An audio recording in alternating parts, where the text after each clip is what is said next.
welcome back to the Cripple Chronicles. My name is Becca and I am your host.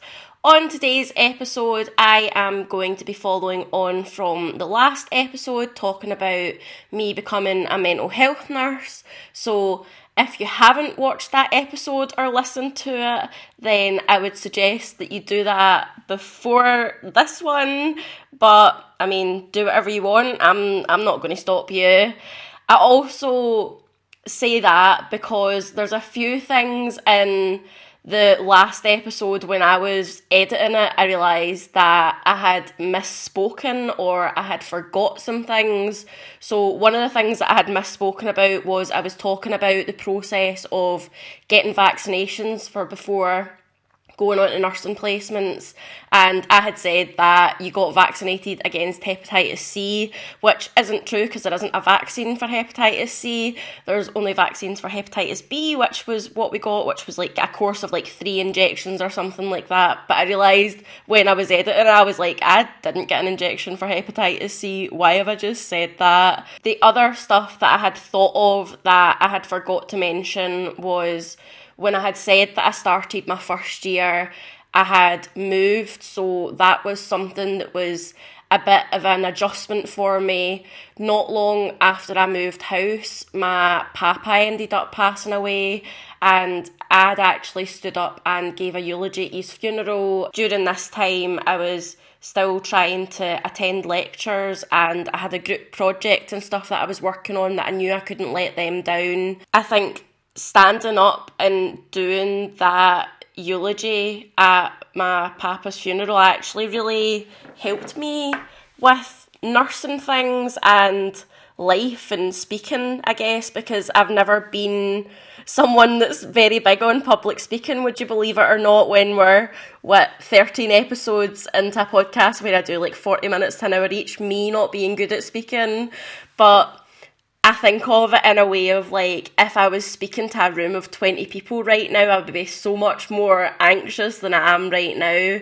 And standing up and doing that to a room full of people was nerve-wracking, but I knew that I had to do it, and I knew that it was for a good reason. I think it was so hard, but it was so important. Following on from my papa passing away, during the time that I had taken off between placements in first year, one of my high school best friends passed away. It was a case of she had epilepsy and she had a seizure and she just didn't come out of it.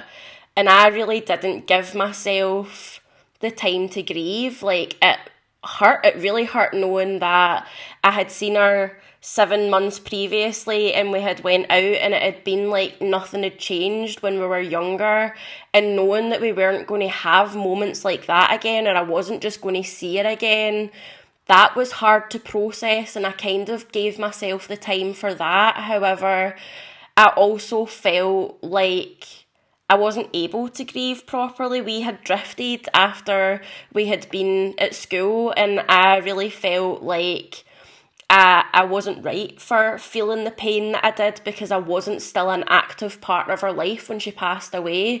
However, looking back on it, we were such a massive part of each other's lives when we were in school. Like, she was one of the reasons that I got through a lot of the stuff that I did when I was at school, so that was really hard to come to terms with. But it was also something that, whilst I was trying to come to terms with it, I was also like gaslighting myself and telling myself that like I shouldn't feel so sad about this, I shouldn't feel the grief about it. But the reason I'm bringing it up is because it has some semblance to something that I'm also going to talk about in this episode. If you are listening on Spotify or on any other audio platforms, please rate and review. If you're watching on YouTube, give it a like. Please subscribe to the channel. And finally, follow me on Instagram and TikTok at Cripple Chronicles Pod to see some other recovery content and TikToks, mostly just clips, but who knows, I'm trying to branch out a wee bit, so there might be some other stuff coming, and I am going to get into the main part of this episode.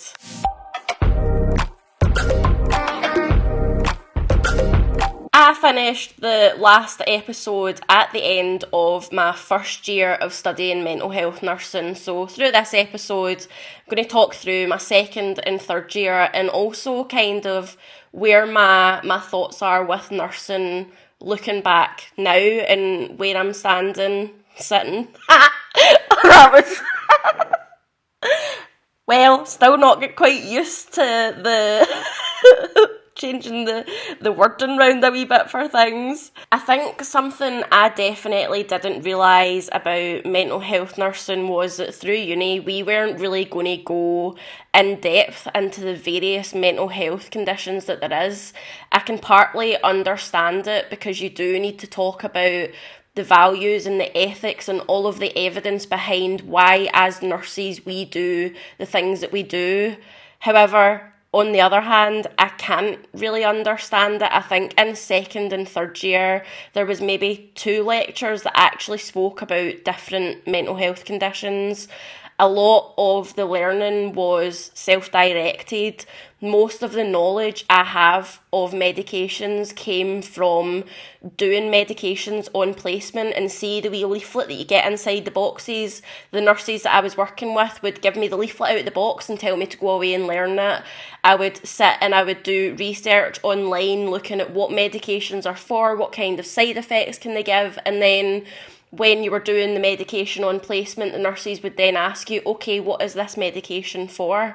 And that was a good way of learning it, but there wasn't really anything like that throughout uni where we were taught about different types of medication and things like that, other than doing like a workbook for like medication management, for being able to work out med calculations if you're given injections and how much that you need to give the patient and things like that. It wasn't really, I think personally that there wasn't a lot of information on various mental health conditions and how they impact people, and the medications that are given to treat people, and what the different types of medications do with antipsychotics and antidepressants and things like that. All of that stuff, I did that learning on my own. It wasn't through uni that I learnt that. I was trying to jog my memory a little by looking through my folder that I had all of my documentation in it through uni, to remember how things kind of happened in a time scale. I had noticed that for second year, you're meant to have your 3 placements and then you return to your hub at the end. So there's 4 placements in total. However, I seem to have went to my hub placement at the start, and this was only a 4-week placement. I remember being more involved in care planning and helping out with the multidisciplinary team meetings, doing the notes before it, kind of going in, and it wasn't at that point that I was confident to kind of speak about any of the patients, but it was really good to see the workings of how meetings are on wards with ward staff and consultants. My confidence had really taken a knock from the placement the year before, and at every stage I really doubted my abilities, and it showed. Others could see the lack of confidence and assertiveness that I had, but I knew that it was something that I had to work on. My mentor on this placement was a really lovely guy. I felt like when I was feeling a bit apprehensive or anxious, that I could kind of voice these concerns to him, and it wouldn't be met with being shamed or anything like that I had already experienced, but with compassion and reassurance. When I had went back in third year, he wasn't there, and I had been told that unfortunately he had passed away pretty quickly. I really couldn't believe it, and I could tell the impact that it had on the staff and the patients that he'd looked after. Other than that, I can't really remember a massive amount from this placement. I feel like I'd taken quite a few sick days and things like that because I was still trying to get into the groove of, I am actually going to be a nurse and I really do want to do this, but it was such a fight against myself most days. The next placement that I had was a community placement in an older adult community team, and it was the first community placement that I had, and I think it's one of the things that made me really not want to work in the community. There are others, but I'll get to them. I was initially given a mentor that I don't quite know what happened. I feel like he was there for maybe a day or two, and then I got switched to somebody else who was close to retiring, and I think she wasn't really thinking of anything other than that. I spent a lot of the placement in the office just reading folders of stuff that she had given me to read. I think in the 6 weeks that I was in that community placement, I maybe went out on 6 or 7 visits with my mentor. The others were me going and speaking to other members of staff to see if they had anything that I could kind of look in on. There was a learning disability nursing team in the room next door to where I was, so I went in there and I spent a day learning about what they do and how they operate, because as a mental health nurse you can work dual across mental health and learning disabilities, and that is the same for learning disability nurses, that they can also work in mental health. However, I find it an absolutely wild concept, because other than me kind of going to that placement for a day, there wasn't anything that we were really taught about learning difficulties when we were going through uni. I don't think that I would feel competent and confident enough to go into a learning disability ward and know what I was doing or what skills that I would need to show, because we hadn't really been told. I think the big kicker for this placement was that I was given a C for it, and when my mentor was going through the kind of assessment review that you need to do, she had said that there wasn't a lot of time that she got to spend with me, and that I would need a longer placement for her to be able to fully for her to be able to fully see what my qualities, my capabilities were. And that annoyed me so much, because she had been out on so many visits and I had never been taken with her. So that felt like me not really spending enough time with her for her to be able to assess me properly. That was kind of down to her, but I really just tried to take it on the chin and move on. I think something a wee bit funny to mention is that it's just came back to me. It's not even in my notes when I'm reading this, but when I was in the hospital after I had my accident, my gran had came up to see me, and I'm mentioning this because she had an assessment with a mental health nurse for dementia, and during this placement that I was with the older adult community team, I had seen a few of the assessment processes for dementia and the kind of questions they ask, and I had looked a lot at it, and I think actually on this placement there was one instance where they had actually let me do it. However, I wasn't able to score it because you need like training to find out what like the scoring system is for it. But one of my mentors had kind of spoke me through it. So when my gran had came up, when she had this mental health nurse appointment, she'd said to me, well, can you give me some tips? Like, what kind of questions are they going to ask me? And I was like, Gran, that's kind of cheating a wee bit. However, I know that if I tell you what the questions are going to ask you, if you've got dementia, you're probably not going to remember tomorrow. So we'll go with that. And like, they came up and they'd said that she didn't have dementia. It was just like high levels of stress. And our memory can be quite bad, but they had just said that it wasn't dementia, that it was probably high levels of stress.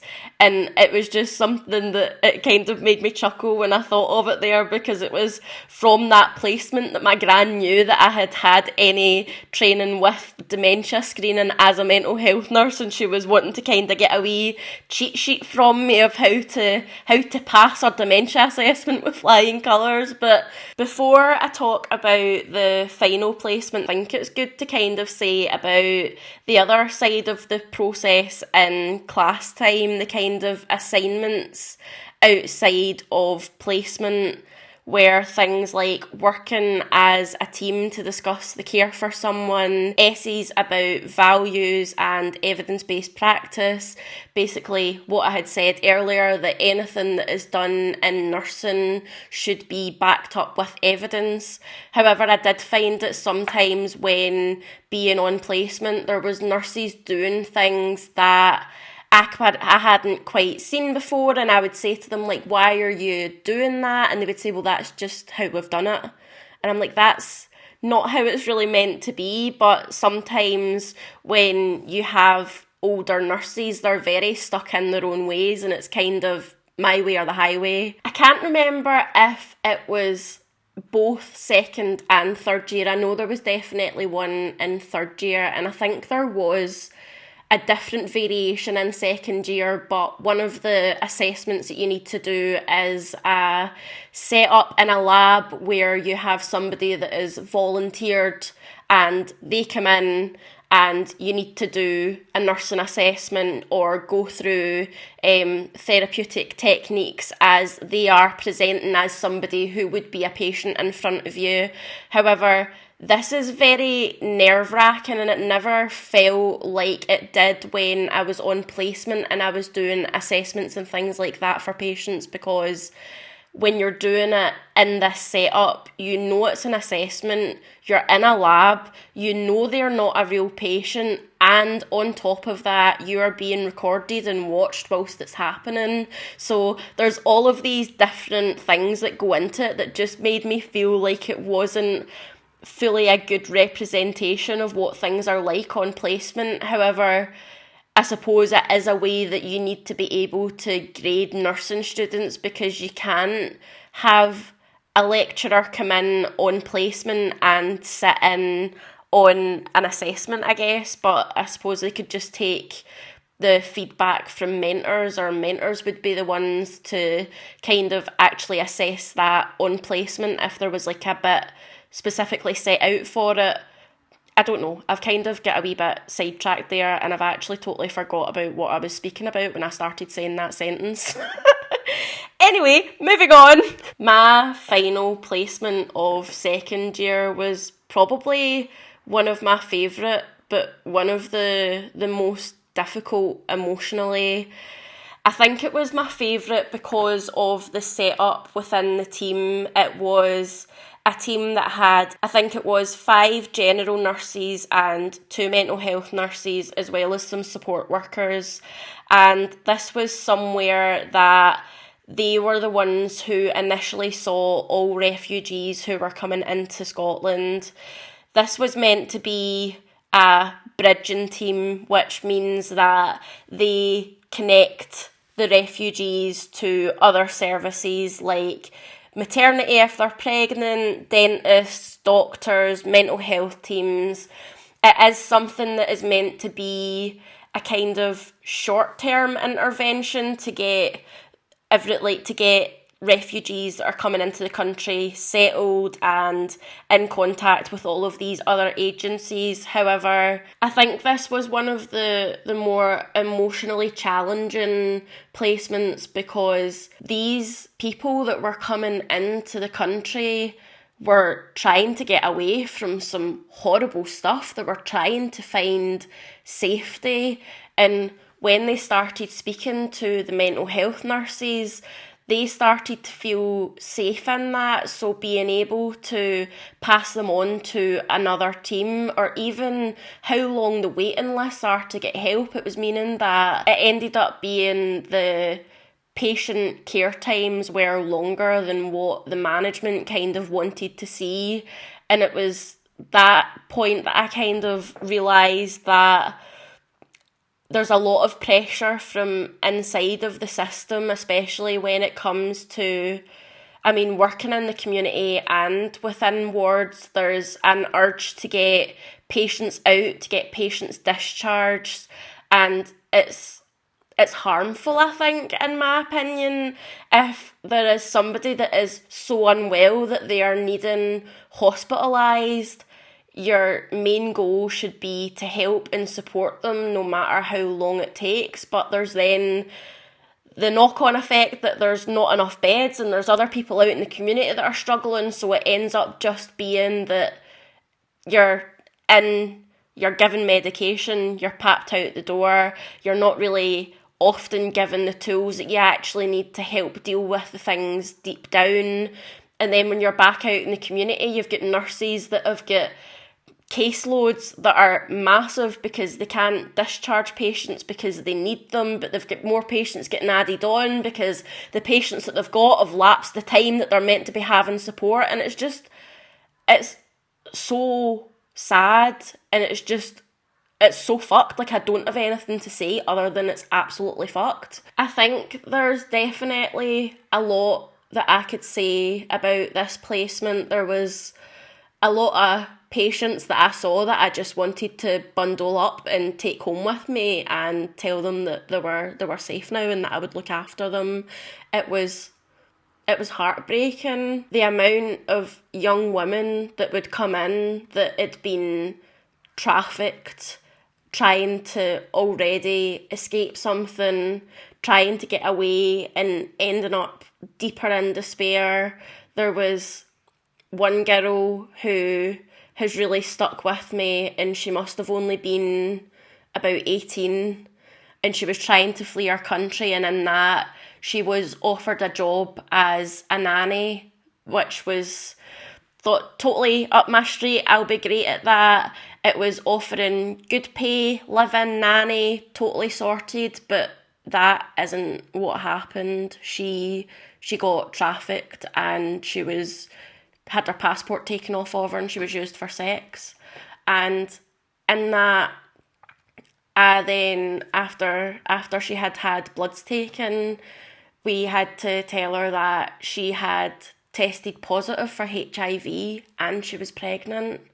And that was, I can't even put it into words, to be honest, what that was like. And I can't imagine what that was like for her, because part of that, as well as we had spoke about there being services that she would be able to have an abortion, but she was somebody who was highly religious and she didn't believe in abortion. And it was just heart-wrenching to think that this child could be all of the reminders of the things that she had experienced. And heartbreaking. There was also quite a few meetings with child protection services involving female genital mutilation, which was something that I had never really known anything about before I did this placement. And I learned a lot more about that in cultures and how bad it can be and how the services try to safeguard against these things. I think I learned so much in that placement, spending time with the maternity workers and seeing that kind of side of it, because I didn't really know anything about maternity care or midwifery or anything like that, so that was good to get a base understanding of that, whilst also working with the general nurses whilst they were doing the bloodborne virus testing, learning about the transmission of HIV and hepatitis. They also had support workers, like I had mentioned, who would go out and assist some of these patients with things in the community that they weren't familiar with, and trying to build that comfort and safety. There was one other big thing that I had learned through this placement, and it was the importance of interpreters. A lot of the patients that we seen, English wasn't their first language or a language that they knew very much of. So a lot of the appointments and things like that were done with interpreters, either in person or over the phone. It really did make me think how important it is, because I then knew how to react in a situation where, if the ward I was working in was the majority English speaking and there was a patient admitted who wasn't English speaking, I then knew how to contact the interpreters and be able to kind of do things like that. I also ended up meeting up with somebody who was doing their dissertation on the importance of interpreters, and I had kind of spoke to her about my experience of that and helped out, because I was like, well, I've found it really helpful, and then if I can help you with that experience, then that makes it even better. I left that placement thinking that that would be somewhere in the community that I would really, really want to work. And I think part of that was the dynamics of the team, how welcoming they were. And I had mentioned my friend that had passed away. When I was coming to the end of this placement, it was coming up to the year anniversary of her death, and it was hitting me really hard, but I was trying to just pretend that I was fine and get on with it. And it had got to lunchtime, and I thought all of the staff had went out for lunch, and I had just burst into tears. And one of the nurses had come back, and she'd saw me crying and was just like sitting chatting to me. It really helped to just kind of talk about it instead of feeling like I had to push it down. And I think as well, one of the members of staff had said to me, like, if there was a job here and you, like, when you qualified, would you come back and work for us? And that was such a boost for me, especially compared to the final placement that I was meant to have in first year, where I was totally stripped of all of my confidence. That just brought it right back up, and a reminder of the reason why I was doing it. I finished this placement in second year, and I flew off to New Zealand for a few weeks to see my aunt, and I totally fell in love with New Zealand when I was there. And that had sparked a new kind of plan in me, that was I was going to work in the UK for a few years and get up my experience, and then I wanted to immigrate to New Zealand and be a nurse over there. So I had said that I was trying to place a timeline earlier on by looking through the folder of all of the stuff that I have through uni, and I was really struggling because there's things that happened that aren't documented that should have been documented, and my memory from uni is so jumbled because I feel like so much happened and I didn't have the time to process it, and then I was thrown into the accident and the aftermath of that. However, I was phoned one day and I was told that I wasn't to go back to placement and given a meeting at the uni. The name of the podcast came about as it was a name for a private story that I had, where I would share things where people felt no obligation to reply to it. It's something that I have always found as an easy way of being able to express myself and talk about struggling without feeling like I am a burden by just going to somebody and kind of dumping it on them, and that they need to deal with that. Like they don't need to watch it, they don't need to listen to it, they don't need to respond to it. It just means I'm putting it out there, and anybody that does see it, then they see it. When I was in uni, I had a private Twitter account where it only had maybe 11 or 12 followers. It was people that I thought that I could really trust. I had been having a really, really tough time and was feeling pretty suicidal. I couldn't see a way out, and I made tweets about how much I was struggling and how much I didn't want to be here anymore. Instead of reaching out, one of the people that I thought was my friends had screenshotted them and sent them to the uni. So when I went into this meeting, those screenshots of the tweets were just sitting in front of me, and they had asked me if it was me, and I didn't deny it. There was a few of my friends that said to me after it, like, there was no identifying information. My handle wasn't anything to do with my name. The picture wasn't actually me. I could have said that it was nothing to do with me. However, part of getting into nursing is transparency and being honest, and I couldn't lie about that. It never even crossed my mind to lie about it because I just didn't even know what to say in that moment. I wasn't expecting it in the slightest. I was told that I was suspended from placement and that I was conducting myself in an unprofessional manner and I was making the profession of nursing look bad, that if my patients saw those tweets that they wouldn't trust me to treat them. And that was something that even now I don't understand. It was a private account. I chose who had access to it. I had the control of who saw those tweets.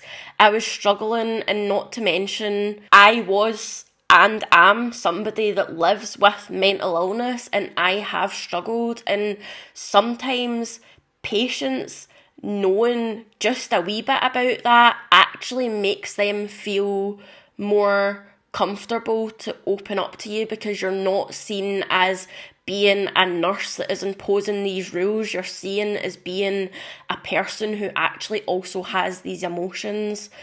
And the reason that I'm kind of saying that is there was a woman who had done a week in an acute ward, and there was a woman who was having multiple panic attacks, and she'd said to me, I really need to see my doctor. If I don't see my doctor and I have another panic attack, I actually think I'm going to die. It feels like I'm dying.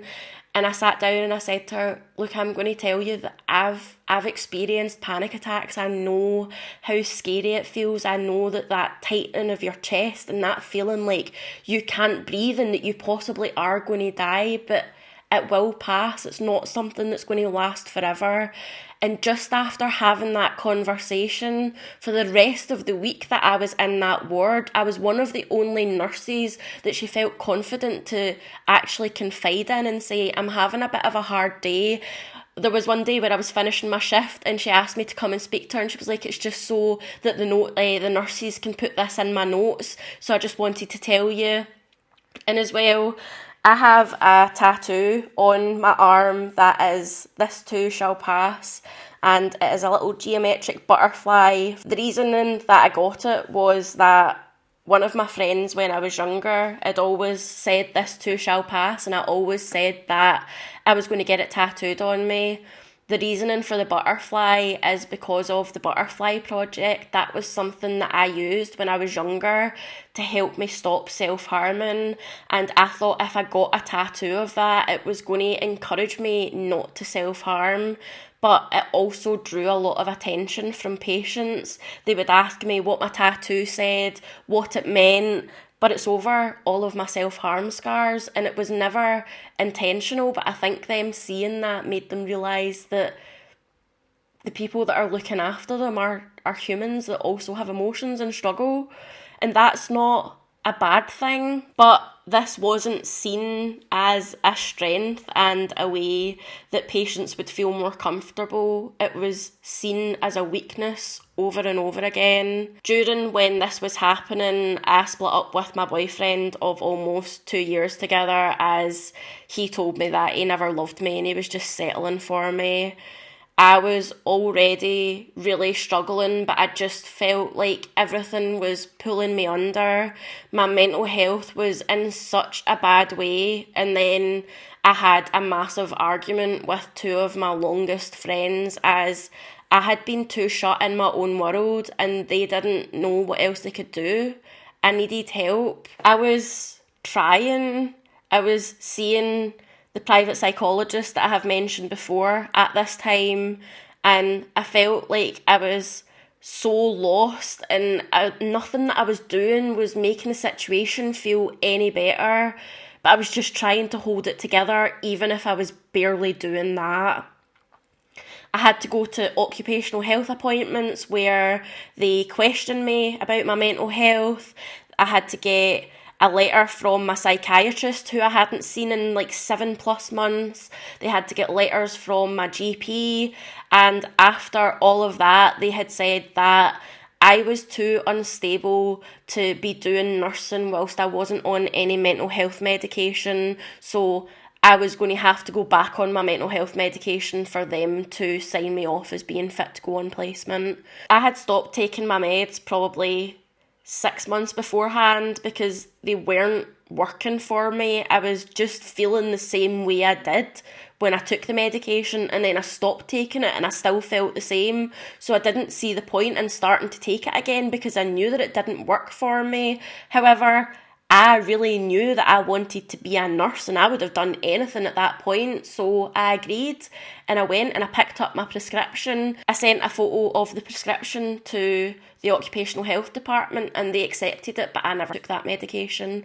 I just made it look as if I was taking the medication because I wasn't going to be forced into medicating myself, like forcing my hand, no way. Because of being out of placement and being sick, the issues that I had with the general placement, I was really behind on those 2,300 hours.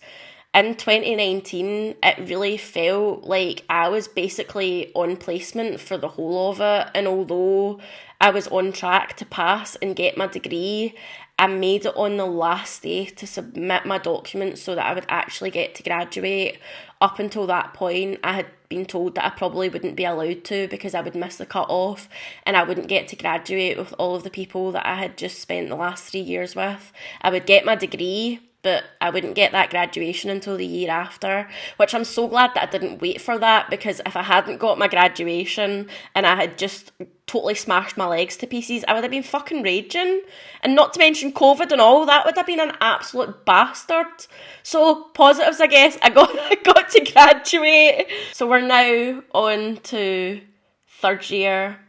My 7th placement was in a community addictions team, and this was, again, another hard one, seeing young people so deep in alcoholism where their parents were literally having to drip feed them vodka throughout the day to make sure that they weren't having seizures from withdrawals, because the waiting times for getting an inpatient bed meant that these things were having to be done in the community. There was a lot of people who would come in who had been referred by their GP, or family members had came to their GP and raised concerns, and these patients didn't want to stop drinking. They didn't see a problem with their drinking. They weren't really sure why they were there for that appointment. And I just had to say, thank you for coming in. You know where we are if you change your mind, because it has to be their decision. You can't force them to. There was a woman who was in that category, but the effects of alcohol on her were very, very visible. She was struggling with walking, her gait was off. She was so malnourished looking. And with this woman, we had decided that we were going to go out to her house for 5 days and give her a course of Pabrinex injections, which is high concentrated vitamins that are usually injected after long periods of drinking because of all of the vitamins that drinking kind of drains from your body. When we spoke to her and we were out giving these injections, it was basically 5 days of talking to her and trying to maybe sway her in the right direction to get some help and try to be sober. It definitely really reminded me of how things were with my mum and how I felt in that situation. I started to realise it at the time, and it's a lot more apparent now that my feelings of needing to work in addictions and help those patients, and even everything that I did to try and help my ex, I pushed myself into it because I couldn't save her, and I really hoped that I could save them. And that was just never the way that it should have been. There was always an intense calling that it felt like I should work in addictions, and a big part of that I do see that it was because I was trying to do the things that I couldn't do as a kid. I might have not been able to help my mum, but maybe I could help those people. Maybe I could say something or do something that would help them to stop drinking, and it would help them with their families and their children, and they wouldn't have to experience the things that I did. But that just, it wasn't the right way to go about it. I really enjoyed this placement.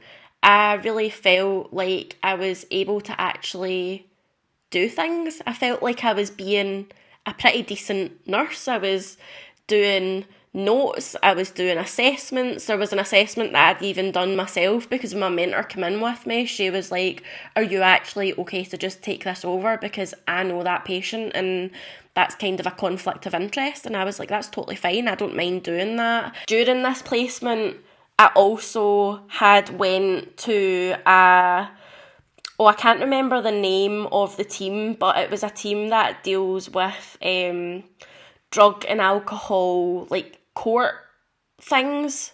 That doesn't make any sense. I've really not explained that in the right way. Like, court mandated orders for people to stop drinking or stop taking drugs, and that was really interesting. I got to actually go into the courts and see the processes of things when they go against these orders, and it was scary. It was scary being in a court, like an actual court. The way that one of the judges was just like totally going for this guy. I mean, I can understand that he had been abusing his missus whilst also doing hundreds of drugs, but the way that the judge was talking to him, I was just sitting thinking, geez, oh man, this really makes me not want to do crime, because I don't want to get spoken to in that way. I would just start crying. I finished this placement and I was feeling really good about it.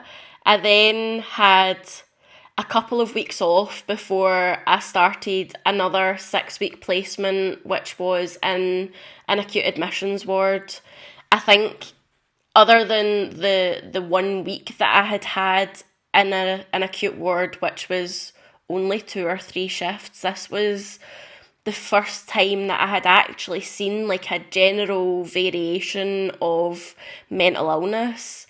It was definitely a shock to the system, seeing a patient restrained and IM'd, like given an injection in the arse to calm them down. And I cried. Like, I went into the toilets and I actually had to cry, because it was just, I didn't like it. I didn't like seeing that happen to a patient, but the reason it had happened was because he nearly threw a cup of hot tea over a member of staff. So it was kind of justified. I don't know. This placement, again, was one where I felt like there was a lot of learning that I did in those 6 weeks, and it was wild to me that I was still learning this much so late in my training. It really made me feel like I was unprepared for actually being a nurse and no longer being a student. This was the first time that I had actually seen patients with eating disorders and the kind of management for patients, and like, I say management, so there's a lot of like structured meal times, snacks. You need to be keeping an eye on them to make sure that they're not hiding food or getting rid of it, being on observations whilst they're in the shower or in the bathroom to make sure that they're not being sick, being in the shower, having observations. It was things like, because their BMI was so low, if they were in the shower and it was too hot, then there was a risk of them fainting. There was a patient who was also being fed through an NG tube, which I had seen once in a general placement, but other than that, I hadn't really seen NG tubes or feeding processes for this, or kind of how you put it in or how you take it out. So that was stuff that I'd learned about that. I saw like the presentations of bipolar and schizophrenia when it was really at crisis point where they were really needing help. During this placement, I met one of my really good pals that became a really massive part of my life. Although I was raging that I had all of these hours to make up, I'm so glad that I had this placement to give me a more realistic idea of the variation in mental health nursing. I then had about a week off between this placement, and then I started my final placement of nursing, which was back at my hub placement in the rehab ward. And I was pretty anxious going back, as the last time I had been there, I had been taken off placement and the whole fitness to practice stuff started. When I had went back, I had heard about my mentor passing away, and they had made a garden out the back of the ward for him, and it was really sad, but I was just trying to get stuck in. I had been given responsibilities that a student shouldn't really have been given, like having the safe keys, having the medication keys, doing afternoon medications basically on my own with nobody looking over it, trying to talk to patients, running groups, doing care plans. But I was then taken into the office and told that my confidence was lacking, that I came across as being standoffish, and that patients probably wouldn't want to approach me. And I was questioned about the reasonings that I was doing nursing and why I actually wanted to be a nurse. When I had said that I was doing nursing because I wanted to help people, because I have experienced things that I don't want other people to experience. I want to be that bit of light instead of darkness. And my mentor had said, I wasn't really expecting that off of you. Like, some people say that they're in it for the experience or for the money. I can get it for the experience because you want to see a variation of different things, but money, that didn't really sit right with me because I don't think anybody goes into nursing for the pay. They had also said that they were thinking about contacting the uni as they didn't think that I was going to pass. I had a panic attack basically all through the meeting, and I had to go away and take my lunch hour, and then after that I was to get back onto the floor and just kind of put it to the back of my mind. The next time I was on shift, I really had to fight with myself to go into placement because I was so tempted to just say, fuck this, I'm not doing this anymore, I'm done. I'm sick of just being given reasons why I shouldn't do this, like maybe this is a sign that I shouldn't be a nurse. I'd went back and we sat and we came up with a plan of action, and I didn't change anything that I was doing. I just continued to do the same thing that I had already been doing for the 2 or 3 weeks previously. And then after about a week, I started getting praise from the ward manager and my mentor that there had been such an improvement, and you could really see my confidence, and I was doing so much better, and I just couldn't understand it because I hadn't changed any of my behaviour. I was doing the exact same things that I was doing before, because I already knew that before we had that conversation, I was going above and beyond. I was doing a lot of stuff about the ward because most of the time my mentor was locked up in an office or in the toilet on his phone, and I was the one that was like doing stuff out in the ward. I felt like a mug initially when I'd been pulled into that meeting and said that I hadn't been doing anything, and then I felt even more like a mug when they were giving me praise for all of these improvements that I had made when I actually hadn't been doing anything. It really felt as if I was being picked on for the previous issues that I had had on the placement, and the fact that I had been taken out of placement beforehand. Near the end of this placement, I was offered a job position as a staff nurse, which I gladly accepted. I had been to a few interviews and I got offers for 2. The offers I got was somewhere that I had went to visit, where when I went to do the walk around, the ward manager told me that it's a really good job for just when you're starting out, but she said that she wouldn't see me lasting any more than a year, and I would probably come into my job hating my life. And I was like, fuck me, man, I don't think I want this job. And then I went to the interview and they absolutely grilled me. They threw all of the questions they could at me, and I came out of it feeling so fucking confident because I was like, I just answered all of those questions so well. I have absolutely smashed that. But I don't want that job. I'm not going to accept it. And normally after you go to nursing interviews, they phone you and they say, hi, we have decided that we're going to offer you a position. But that ward that I had just said didn't do that. They didn't give me any kind of phone call. I just got an email saying, like, you have been sent this job offer, and I was like, nah, not accepting it. I managed to finish my final placement and pass and got all of my papers signed off on the deadline day for me being able to walk at graduation. I had my academic advisor tell me that she thinks I have grown up, which I definitely took offence to because I was struggling, not being childish. I finished placement and uni. I was wrapping things up with working in home care, and they were taking their sweet ass time to write my references, to the point that I had to go sit in the office until they wrote it for me. I then had issues with disclosure documents and other things for actually starting my job, which ended up just pushing the start date further back. I definitely had a lot of moments where I was like, what the fuck am I doing? Am I really doing the right job here? I think I was at the time. I was doing something where I really felt like I could help in some kind of way, be there when it was needed. And I really do feel like I am a healer.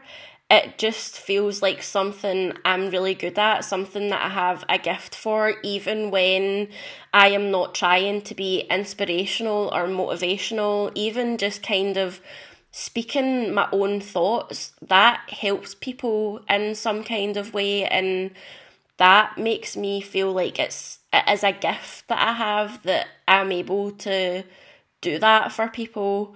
And I hope that doesn't sound like I'm like pure bigging myself up, or like that's like delusional in some kind of way, but it does feel like it's a gift. I know now, and I think I did know at the time, that it's down to the individual, that they want to change, they want to make a difference in their life, to do better for themselves, to take those meds, to do the talking therapies, to develop the coping strategies and recognise the triggers.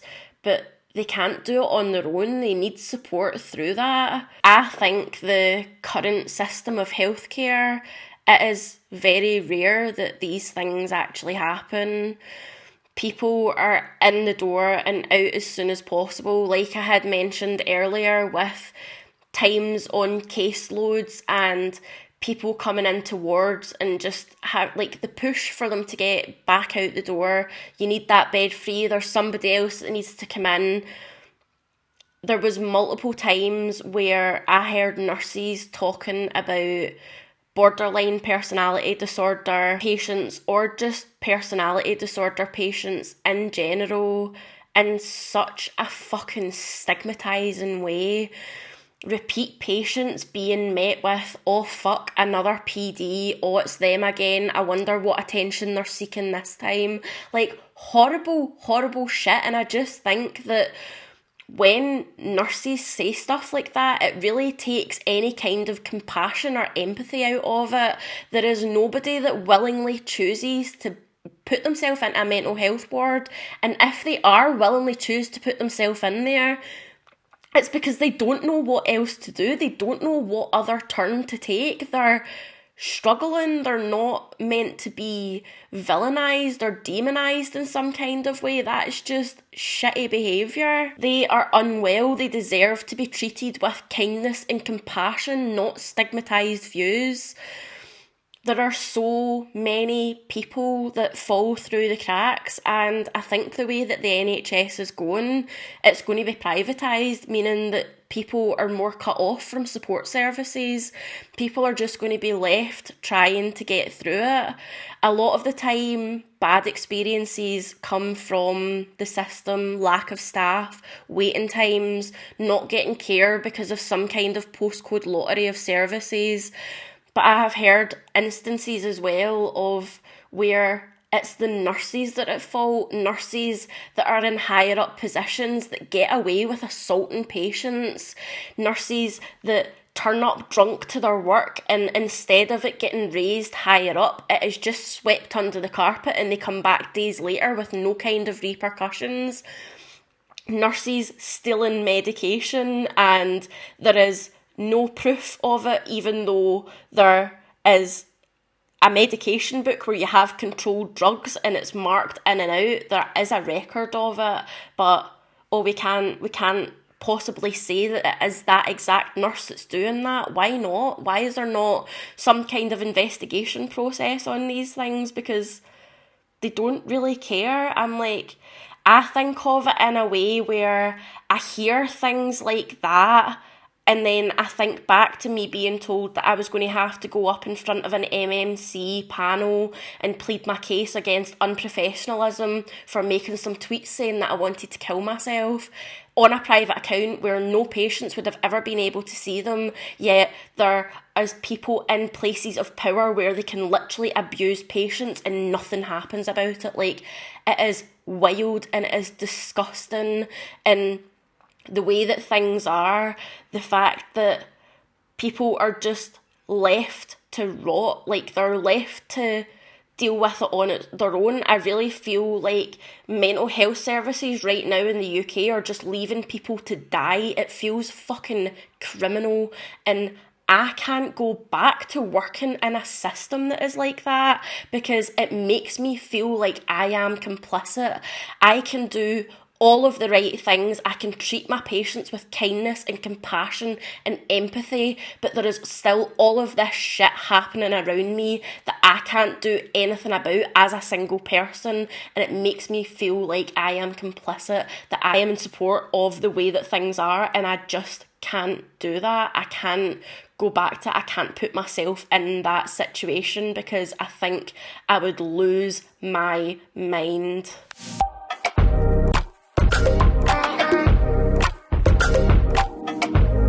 Thank you so much for listening to this week's episode of the Cripple Chronicles.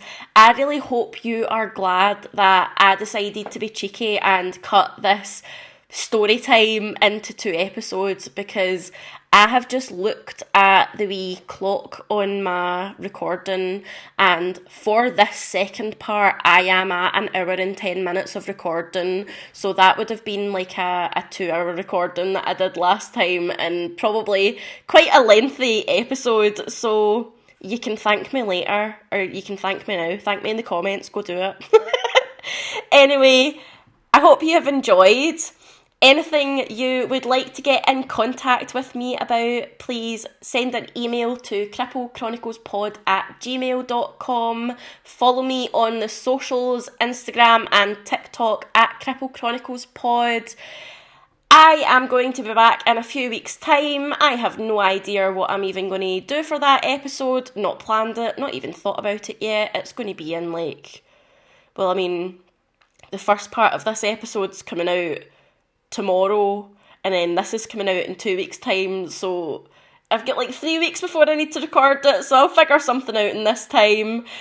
This episode really has just been a lot of fucking waffling, to be honest, and I'm not even sure how many people actually listen to these outros, so if you're enjoying it, I'm glad, because this is just an absolute fucking shit show. I should really just say bye and wrap it up, so that's what I'm going to do.